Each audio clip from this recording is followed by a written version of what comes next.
Hello, another day, another mini vlog na naman tayo.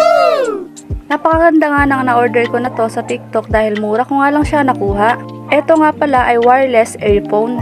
Dahil nga sila ay nakasale, nakuha ko nga lang yan ng halagang 148 pesos. Dahil nga nag-request ang ating Bebe Loves na orderan ko nga daw siya nito, kaya nga dali-dali ako nagtingin sa TikTok baka nga nakasale nga yung ganito. Hey, kailangan talaga dali-dali ang pag-order, charis. Meron na nga siyang kasamang jelly case at saka itong finger sleeves. Hindi ko rin naman yon magagamit dahil nga tumigil na rin naman kami sa paglalaro ng ML.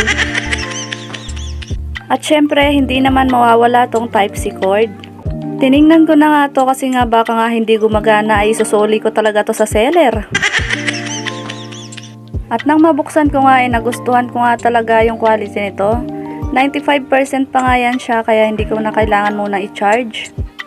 Isisingit ko na nga lang to sa video ang 3 piraso na nabili ko sa halagang 78 pesos meron ka ng ganito. Wow!